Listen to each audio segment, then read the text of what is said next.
Hello everyone, welcome to our lecture 9 on Mechanics and Materials 1. In this lecture we would like to talk about strain, and essentially we cover the second chapter of the Hibbeler book. Before I jump to talk about strain, I would like to give you an overview of Mechanics and Materials, and essentially I would like to provide you with a roadmap of what we want to do in this lecture and in the following lectures. So remember, the key goal of mechanics and materials is to find a relation between deformation and loading. But as we spoke about this before, this is essentially impossible as it is at this level, at the level of deformation and load. But what we can do is to go to the next level, basically to the material level. At the material level, we can define strains as a measure of deformations. We can define stresses as a measure of loads, and then we can find a relation between strains and stresses. So the first part, the right part of this graph, is about the relation between loads and stresses, and we learned that in the first chapter of the book and in the last two lectures, in lectures 7 and 8. In this lecture, we would like to talk about the relation between strain and deformation, or basically we want to know how to define strain as a suitable measure of deformations. Once we do this, in the next chapter, in chapter 3, we can talk about mechanical properties, and that would basically give us a connection between stress and strain. While we are at it, let me also give you a little overview of what we do in the rest of the semester. So after we finish chapter 3, we will go to chapter 4, 5, 6, and 7. And essentially in these 4 chapters, we talk about 4 different types of loading that we had also seen before. So in the stress lectures, if you remember, we distinguished between axial loading and shear loading. And also we distinguish between torsion problems and bending problems. So that's what we are going to do. After that, we go to chapter 8, and then we learn how to combine this. So chapter 8 is a combined loading. And finally, we will learn a little more about beams and about energy method. That is the last chapter and the last week of the course.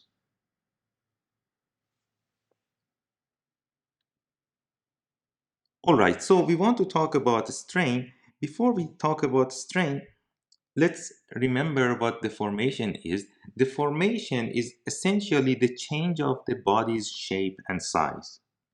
Now, from a material perspective, deformation is not a good measure because it is dimension dependent, and that is assuming that rotations are precluded.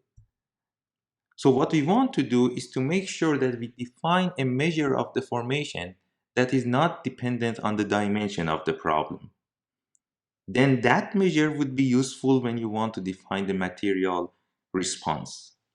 So basically what we want to do, conceptually speaking, roughly speaking, is that we want to normalize deformation.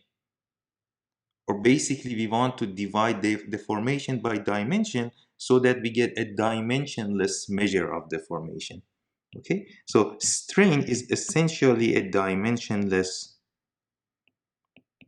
quantity.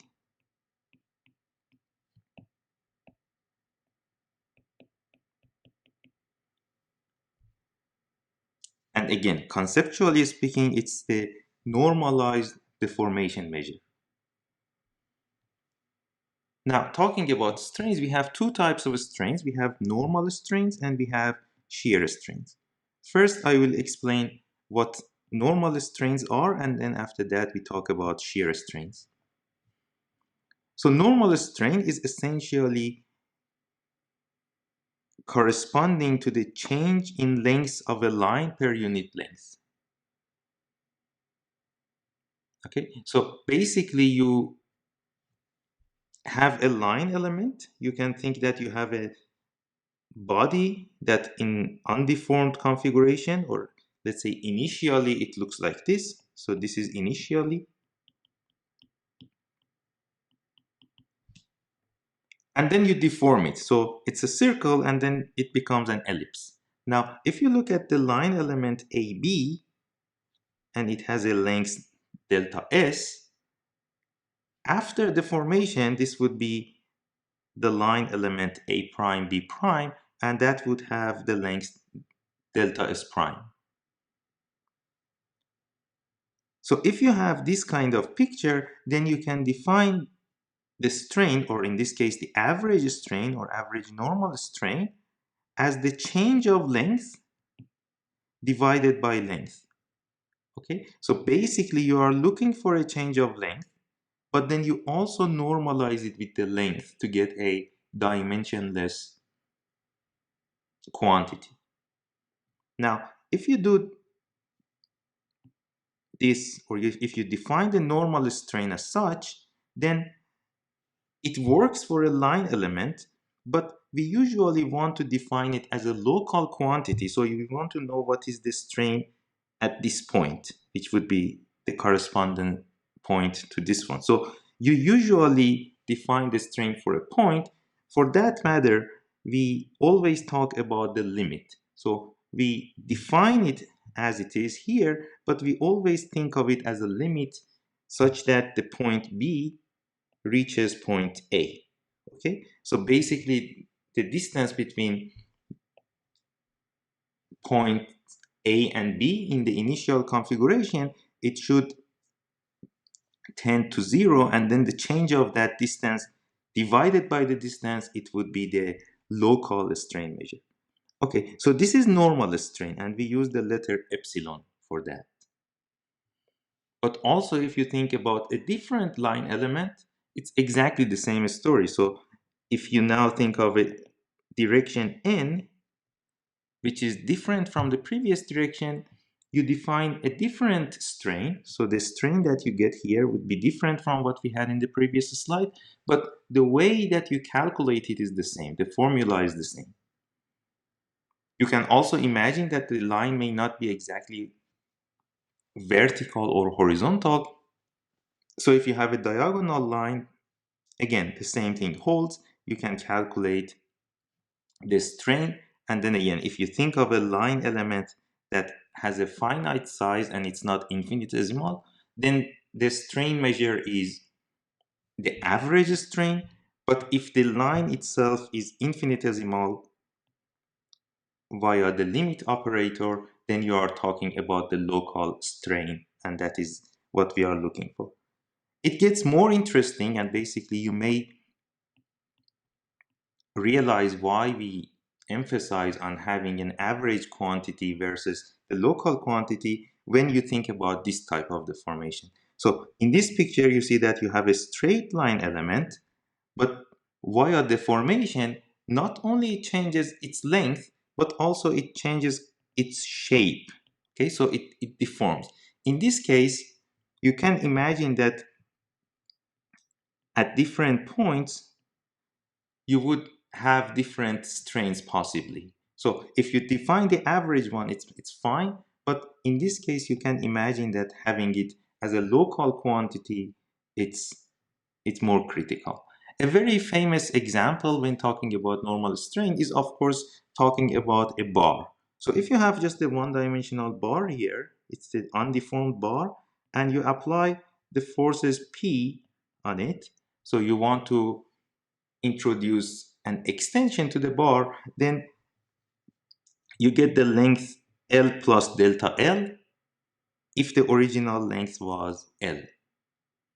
But also if you take now a piece of line element inside the bar, let's say AB, it will become A prime B prime with the length delta S prime.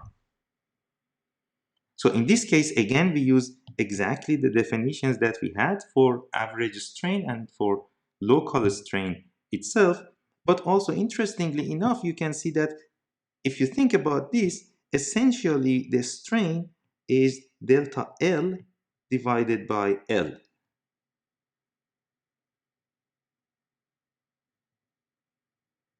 Okay, so you could think of delta S prime minus delta S and divided by delta S. But also, if you think about the delta S and delta S prime being just the length of the whole bar, then you end up with a relation which looks like delta L over L. Okay, so assuming that this is now your delta S and this is your delta S prime, then you end up with this relation. But this is also interesting because if you now cut this bar into two pieces, then you would have two pieces, each have the length L over 2, but then each of them has also the deformation delta L over 2. So in this example, basically, strain and average strain are the same. So that's why it's an interesting example. So if you have a bar and if you just apply loads on the two ends, you get a constant strain, and that strain is, let's say, the perfect example for the normal strain. And if you remember when we talked about truss members, we always talked about the forces acting along the truss member. So these, let's say, one-dimensional elements, they are very useful for your analysis, and that's why I'm emphasizing on that. Now, if we want to kind of extend this view to a square shape for better understanding, let's say you have these squares that are in the undeformed shape. So initially we talk about square shapes. Now you can extend the square in the horizontal direction, in the vertical direction, or you can do something more interesting. For instance, you can extend it in the horizontal direction and compress it in the vertical direction. So all of these examples are perfect examples of normal strains. And then again, if you look at, for instance, this one, you can see that you have a line element here, that the change of the line element would be like this. So it gets longer. Now, in this example, in the t direction, you have a line element, and then it would get longer in the t direction. And then in this one, in the n direction, you would see that the line is getting longer compared to the original shape. And in the t direction, it's getting shorter compared to the original direction.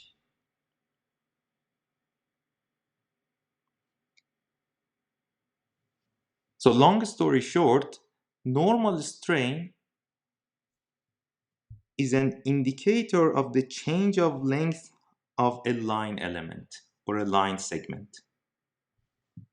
Okay, so this is what normal strain is. Now, shear strain, on the other hand, is the change of angle between two line segments.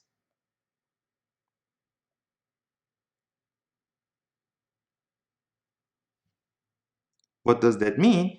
That means if instead of looking at the direction of a line itself, if you think of two directions, like it is shown here. So you want to think of point A or a strain at point A, then you think of two directions, N and T, that initially have an angle of 90 degrees. If you think about them, now this would be your undeformed body. After deformation, you can see that the angle between the two lines will change. And the change of this angle, not the angle itself, but the change of the angle would be the shear strain. So essentially that's what we are having here. So shear strain is shown by the letter gamma. And if you want to show the original direction, we would say gamma nt is pi over 2, that's your 90 degree that you had at the beginning, minus theta prime. But then again, we take the limit of theta prime such that the line elements AB and AC are infinitesimal. So basically we want the point B to approach point A and we want point C also to approach point A, so that instead of talking about this angle, you actually want to talk about the angle that happens closer or exactly at point A. So again, this is a local quantity and we need to take the limit to make sure that we are calculating what happens at a point. I can better explain this also through another example, but before that, remember that the angle theta prime may get larger or smaller than 90 degrees. So if it gets larger than 90 degrees, then your shear stress would be negative according to the definition that you have here, for instance. Okay, so to better understand this, let's look into this square here. So if you look at this square, that is the undeformed body, and assume that these are the two directions n and t. Now after deformation, let's say we get this shape. We get this parallelogram essentially. In this case, if you remember, the angle which was 90 degree now has become theta prime. So the change of the angle 90 degree minus the limit of theta prime, it would be exactly the shear strain here. So this is what shear strain is. So this is the graphical representation of the shear strain, and essentially that's how it is defined. Okay, so if we want to summarize what we have learned about the normal strain and shear strain, normal strain is essentially change in size, or it corresponds to the change in size. Now that could be change of length, area, or volume. Whereas shear strain, it corresponds to change in shape. So if you look at the green rectangle and a purple rectangle, they are both rectangles. They have different sizes. That means we are talking about normal strain in that case. Whereas for the shear strain, you have a rectangle that becomes a parallelogram. So that would be a typical example to explain shear strain.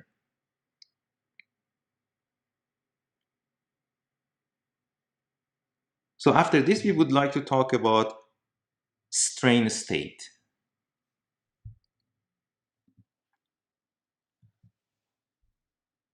All right, now we want to talk about strain state, and essentially that means we want to talk about strain components in a Cartesian coordinate system.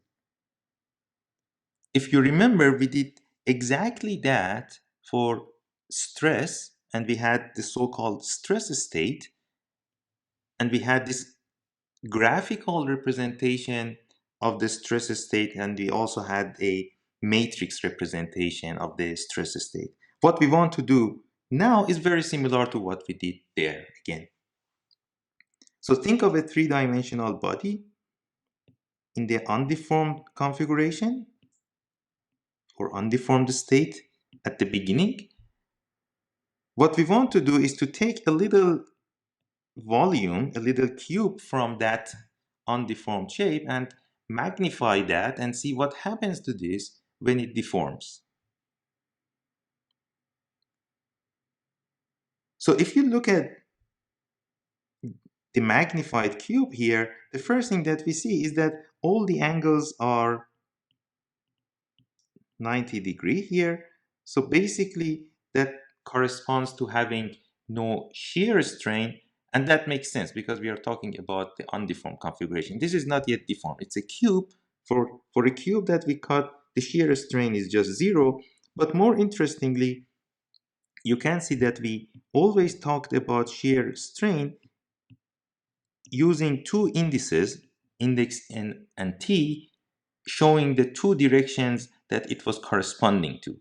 Now, for a two-dimensional problem, talking about those two directions was easy, but for a three-dimensional problem is a little bit more tricky. That's why I'm also talking about it a little. If you look at the front surface, for instance, you can imagine that the nt for this particular corner would be equivalent to yz. So this would be essentially the direction N. This would be the direction T. If you look at the upper surface, for instance, you can imagine that the NT would be essentially equivalent to XY. So if you look from top, you would see exactly what we had seen before. Now, this is the undeformed cube. After deformation, the undeformed cube, which is shown here with dotted line, it transforms to this blue shape that is no longer a cube. And you can see that the angles that were 90 degrees are no longer 90 degrees. For instance, here we see those angles are larger than 90 degrees, and that means the shear strain is a negative. But also, for instance, you can see that the angle that we had here between the axis y and z, so the angle here, which was 90 degrees, it has become smaller. So this is now our theta prime, and let's say theta was 90 degrees. That means this would be your shear strain gamma yz. Okay, so basically you can define the gamma xy, gamma xz, and gamma yz by looking at the angles. So these are the shear strains. Now, how about the normal strains? The normal strains, again, similar to what we did before, you would look at the length of the sides. So let's say here the length was delta x, and now this would be 1 plus epsilon x delta x.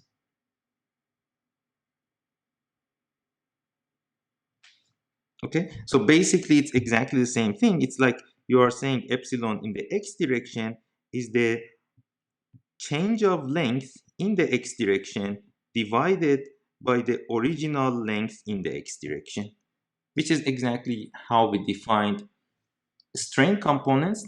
Now this is for x direction, and you can assume that you can also define it for y direction and for z direction. Okay, so this is how you get the normal strains into the picture. Just one last thing. We didn't talk exactly about gamma yx, gamma zy, or gamma zx. So we just talked about gamma xz, for instance, not gamma zx.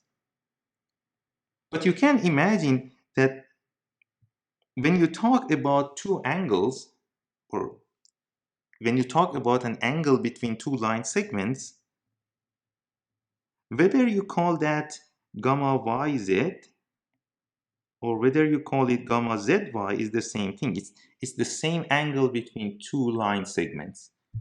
So what I'm trying to say is that the strain state is a matrix that is symmetric.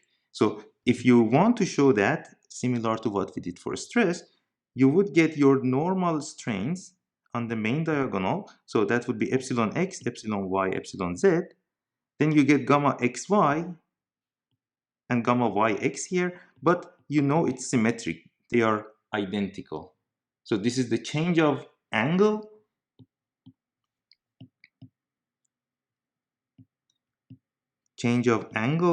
between x and y.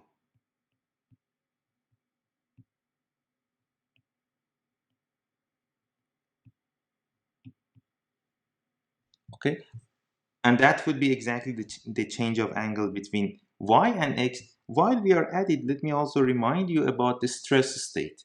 If you remember, stress state could also be shown in matrix representation, and that was also a symmetric matrix.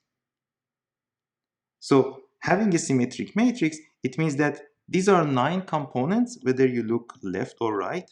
They are 9 components, but because they are symmetric, in each of them only 6 components are enough to know. So if we know what are the components here, these 6, or if we know these 6 components, this would be enough to know the strain state or stress state, because the other ones are just known due to the symmetry property of the state.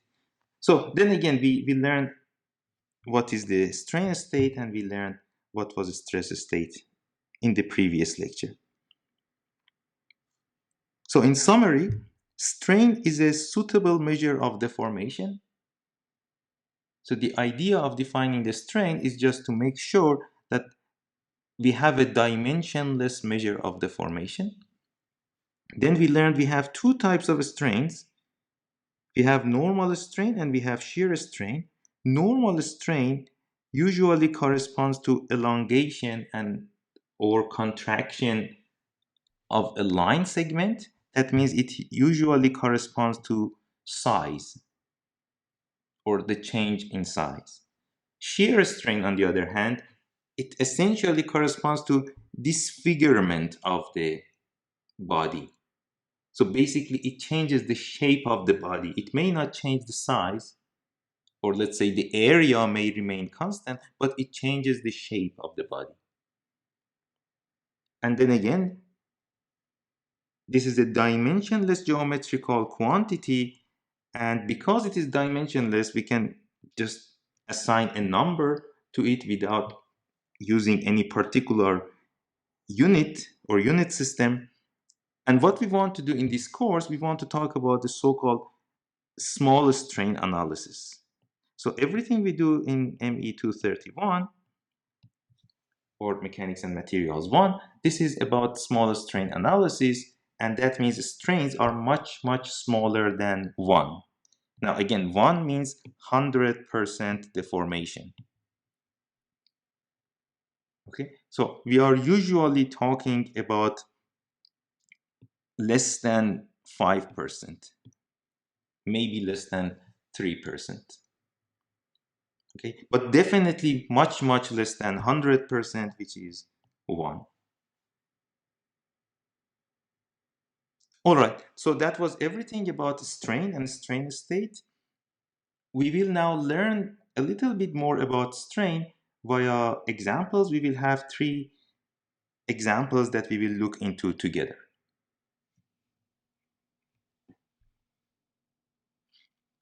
The first exercise is similar to problem 2.1 on page 72 of the book.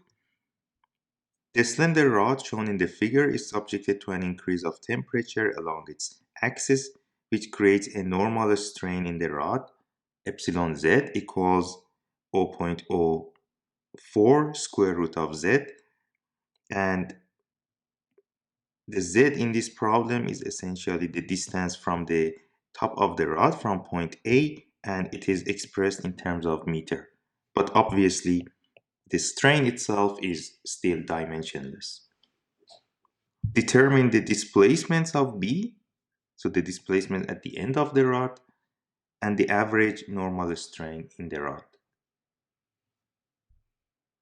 So if you look at the rod here, you can imagine the displacement on top is 0, it's fixed. We don't know the displacements at the bottom, and we want to calculate that displacement at the bottom at point B in the first part.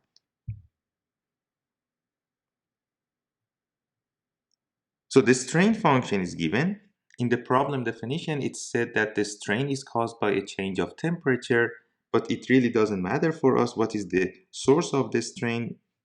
In this particular example, we know the strain function. So basically, you know, the strain function looks like this.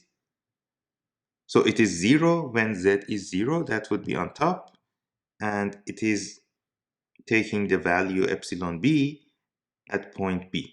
If you want to calculate it, epsilon b would be also 0.0179. Now,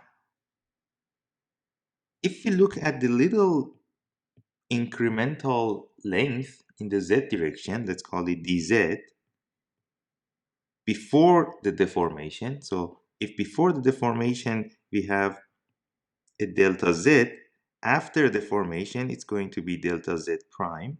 So the change of delta z prime minus delta z divided by the original length delta z, and if you remember, we had the limit of this. Basically, if delta z goes to 0, that would be our strain in the z direction. which is exactly what we have here. So epsilon in z direction, the strain in the z direction is dz prime, that is the deformed length of dz. So this is essentially the change of infinitesimal length divided by the infinitesimal length itself, and from that you can calculate dz prime. So dz prime would be epsilon z dz plus dz. That would be 1 plus epsilon z dz. Now that dz prime would take this shape, and essentially if you want to calculate z prime, you need to integrate dz prime from a to b. Okay, so essentially if you want z prime b minus z prime a, it would be integral of dz prime from a to b, but you know that point A is fixed, so it's 0, and basically in that case z prime would be the displacement at point B. This is exactly what we are looking for. So in this case it would be the integral from 0 to 0.2 of dz prime, which we have its function here, and from that you can calculate z prime equals 0.20239 meter. Now this is the coordinate z prime itself. So this is not the change of the displacement. It's not the change of the coordinates. It's just the coordinate itself. So the displacement is the change of that, and we need to subtract the length, the original length basically. So the original length is 200 millimeter, which is 0.2 meter. If you subtract that from this, you would have the change of length at point B, and that is what you are asked for the first part of this problem. All right, so this is the change of length at point B, and this would be the new coordinates of point B. The next thing you want to do is to calculate the average strain. Now, average strain would be the total change of length in the rod divided by the total length. So it's not a local quantity like we said before, it's just the average quantity.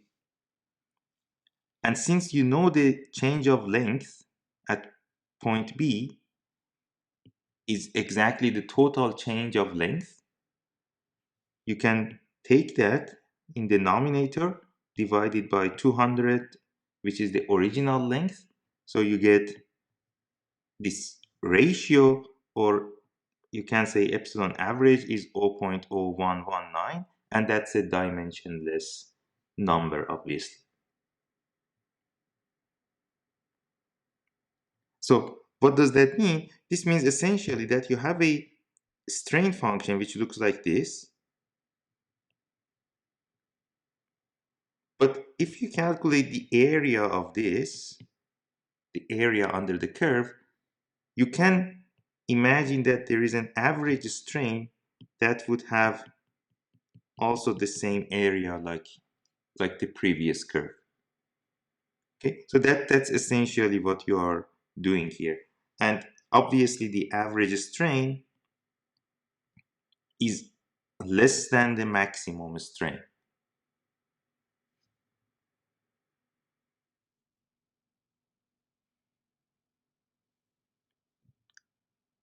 The second exercise is similar to problem 2.1 on the 10th edition of the book on page 73.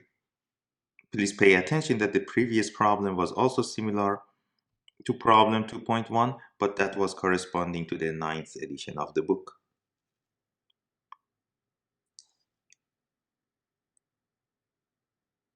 So for the given figure, determine the average normal strains in the two wires shown if point A moves to point A prime. So you have your initial configuration or the deformed shape that looks like this. You have these two wires and you apply a force P on them, and that will cause the point A to move to point A prime. So it comes 20 millimeter down and 10 millimeter towards left. For this deformation, you are asked to calculate the normal strains. To calculate the normal strains in the two wires, we remember that wires or cables or simple trusses, usually they have this property that because you apply the forces only at the ends, the strain in the member would be equal to the average strain. So basically what you can do is to calculate the final length minus the original length, and that would be the change of length. And if you divide it by the initial length, you get your strain. We do that for both wires. For AB strain, normal strain in AB would be A prime B, that is essentially the length of this line, minus AB, that is the length of this line. So you need to find the change of length, and then you divide it by the original length. So that essentially means the change of length would be as if you draw a circle here, and this would be the same length as AB, and basically this is the change of length that we are talking about. This is delta AB, the change of length along AB. The same thing holds for AC. So for AC, the final length would be A prime C. The original length is AC. And then again, if you draw a circle here, it basically means that we are talking about the change of length delta AC here. All right, so the original length of AB and AC are equal, and that would be square root of 3 squared plus 4 squared. So this is 3 meters, and this is 4 meters, the height. And that would be 5 meters essentially. Now, after deformation, A prime B, you can see it comes 10 millimeters towards left and 20 millimeters downwards.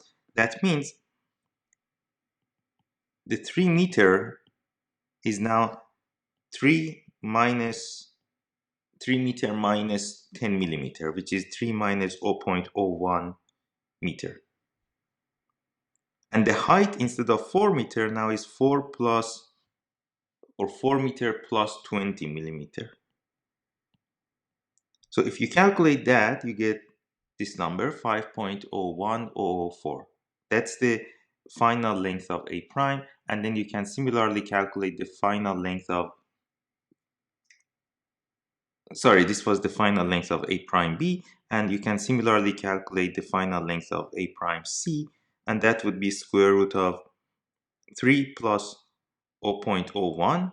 So if you look at that, now you can see that the horizontal distance 3 is now essentially 3 meter plus 10 millimeter,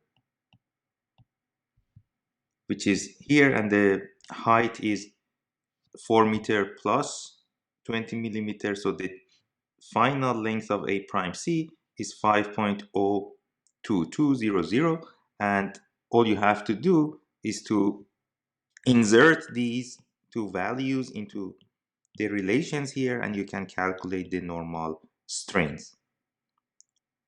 And remember that these normal strains, or strains in general, they are dimensionless. So you could say the unit of this, if you wanted, you could say it's meter over meter, or it's millimeter over millimeter. It's dimensionless. It doesn't matter how you write it. All right, so that's that. That's the strains in AB and AC. Exercise 3 and the last exercise of today's lecture is similar to problem 2.3 on page 74 of the book. Consider the plate shown in the figure that is fixed connected along AB and held by horizontal guides AD and BC. The right side CD is given a horizontal displacement of 2 millimeters, and you are asked to determine the average normal strain along AC and the shear strain at E relative to XY axis. So essentially you have a square at the beginning, and the dimension on each side is 150 millimeters. The square is fixed on the left edge. On the edges AD and BC, so on top and bottom, it is only fixed in the vertical direction. So that means it cannot go up and down, but it can move in the horizontal direction. And then you extend this such that the portion CD comes to, let's say, C prime, D prime. So essentially you change the original square ABCD to the rectangle ABC prime, D prime. And for that deformation, you are asked to determine the average normal strain along AC and the shear strain at E relative to XY axis. So if you remember, the shear strain was always between two axes, so it was always something like gamma and T. And these two directions now for us are X and Y. For normal strain, on the other hand, we just needed a particular direction, a line, and that is AC. So if you look at the picture, the average normal strain along AC is the change of length of AC divided by the length of AC. So the change of length of AC is the final length of AC, which is AC prime, minus the initial length of AC, which is AC, divided by the initial length of AC, which was AC. So this is essentially the change of length of AC.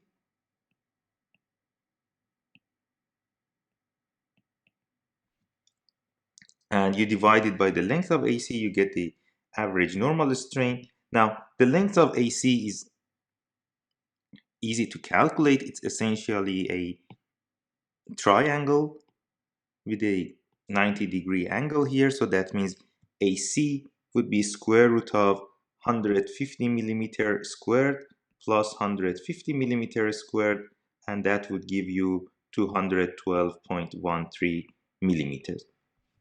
So that's the initial length of AC. The final length of AC would be AC prime, and that would be 150 millimeter squared plus 152 millimeter squared, and then square root of that. So that's what you have here. It's 150 squared plus 152 squared. And that would give you 213.55 millimeters.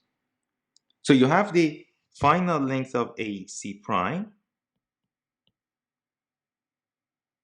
and you have the initial length, which was AC. You just insert them here, you calculate the average normal strain, and you get 0.00669. So that's part A. For part B, on the other hand, you're asked to calculate the average shear strain, or let's say shear strain in this case, because it's a constant value, with respect to the axis XY at point E. So you remember the definition of the shear strain is just essentially the change of angle from 90 degrees. So between XY axis, originally you have angle 90, and then if that 90 becomes another angle, let's say theta prime, you subtract that from 90 degree or pi half in this case, and you get your shear strain. So how do we calculate that? In order to calculate theta prime, you need to think of this triangle essentially, and then you can see that half of theta prime is arctangent of 76 divided by 75. Okay, and that ratio 76 divided by 75 are essentially these two lengths, and this would be your angle theta over 2. All right, so you do that, you calculate theta prime, and you can imagine in this case, because the square extends to be a rectangle, you expect that the angle here would increase, which that's what you also get. So if you do that, theta prime would be 90.759 degree, which is 1.58404 radian. And if you insert that in this formula, you get the shear strain, and that comes with a minus sign indicating that basically the angle opened up, so it became larger than 90 degree. Okay, so that's what we wanted to do in part B, but before I finish this, I want to remind you of something very important about strains and definitions of strains that helps you better understand them. Okay, so we did this. This is what we did in this example. So we studied this one, assuming that this was point E, and then for particular directions N and T, we calculated the shear strain. Now the question is, what happens if we think of different directions? So let's say you are at point E, and now you talk about N prime and T prime. How about this one? For the left picture, we just calculated it. Epsilon N and epsilon T, they were not zero. So these are the normal strains. And you can imagine for this particular picture, epsilon N and epsilon T are equal, because this would be essentially the epsilons or the strains along AC and BD. And then due to the symmetry of the picture, you can imagine they are equal. And the shear strain was not zero. So this is what we did so far. But if you look at this picture,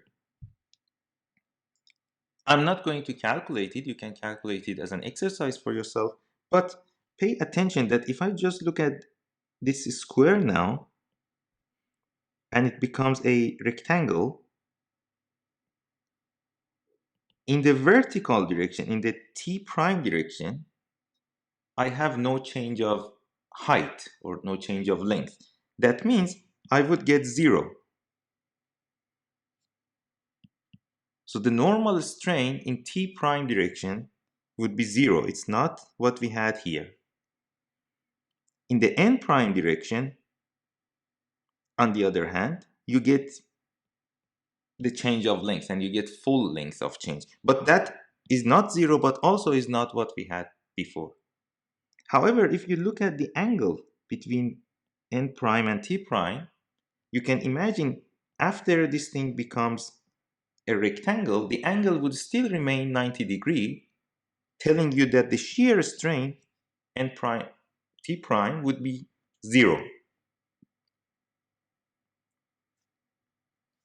So essentially what I'm trying to say here is that if you change the coordinate systems, you get different strains. And basically that means that the strain state depends on the coordinate system. So you cannot just talk about strains if you do not identify what is the coordinate system. Okay, so these are the strain components. But you may imagine this is slightly strange because we want to use strain as a material property, and you can imagine if it is always coordinate dependent, that would not be a nice measure to work with. So in order to explain that and tell you how it works, I remind you of what happens with vectors. We are not going to do this for 231 or for mechanics and materials 1, but in mechanics and materials 2, you would come to this discussion again and you will discuss it in more details. But let's look at what happens with vectors and coordinates. So if you think of a vector AB, the vector AB is just a vector in space, and everybody knows what it is as soon as you show it, and it has a length that is square root of 2. So this is our vector. But now, if I ask you what is vector state or what are the components of the vector, then you need to have a coordinate system. So basically, you would say if I have this coordinate system, the components would be 1 and 1. On the other hand, if I have this coordinate system, the components would be square root of 2 and 0. If I have this coordinate system, the components would be 1 and minus 1. So you can see that the components of a vector are also dependent on the coordinate system basically. But there is something about this vector that does not depend on the coordinate system. And that is the length of the vector.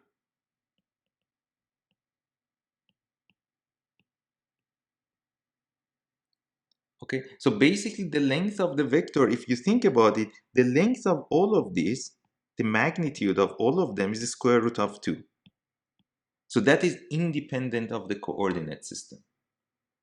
And something like that also holds for strain. So strain components, they depend on the coordinate system that you choose, but still it's a useful measure because it has these interesting properties that do not depend on coordinate systems. So essentially, if you want to think of strain state, you should remember that strain state is a tensor. We usually just call it a matrix for simplicity, but it's more than just a matrix. It's a tensor, and then tensors are like advanced vectors. You will learn about the properties of strain state and how it transforms in different coordinate system in mechanics and materials too, and that would be related to the so-called Moore's circle.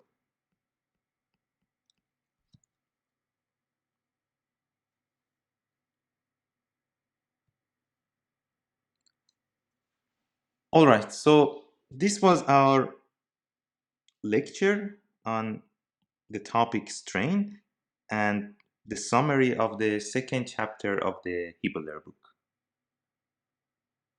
Catch you in the next one.